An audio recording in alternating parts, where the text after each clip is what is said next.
২ বছরের প্রেম সাধনার পর অবশেষে বিবাহ বন্ধনে আবদ্ধ হলেন রাজশাহীর চামেলি খাতুন ও চট্টগ্রামের আব্দুর রহমান নামের দুই শারীরিক প্রতিবন্ধী। শুক্রবার ১১ জুলাই বাদ জোহর নগরীর ছোটবন গ্রাম এলাকায় জাঁকজমক আয়োজনে দুই শারীরিক প্রতিবন্ধীর বিবাহের কাজ সম্পন্ন হয়।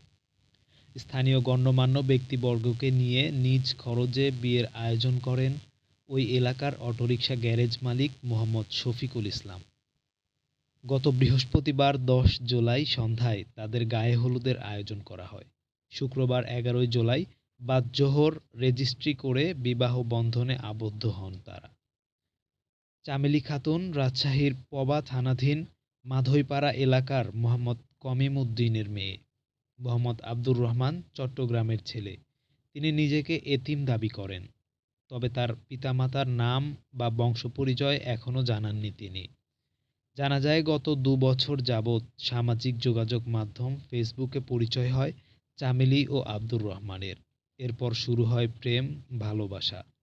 পরবর্তীতে গত ২ মাস পূর্বে মোহাম্মদ আব্দুর রহমান চট্টগ্রাম থেকে প্রেমিকার খোঁজে খালি হাতে চলে আসেন রাজশাহীতে।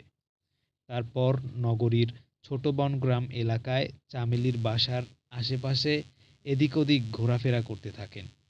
পরবর্তীতে তার সাথে পরিচয় হয় ওই এলাকার অটোরিকশা গ্যারেজ মালিক মোহাম্মদ শফিকুল ইসলামের সাথে। এরপর মোহাম্মদ শফিকুল ইসলামের কাছে তার প্রেম ভালোবাসার কথা তুলে ধরেন আব্দুর রহমান। আব্দুর রহমানের কথা শুনে অবশেষে নিজ গ্যারেজেই কাজ দেন মোহাম্মদ শফিকুল ইসলাম।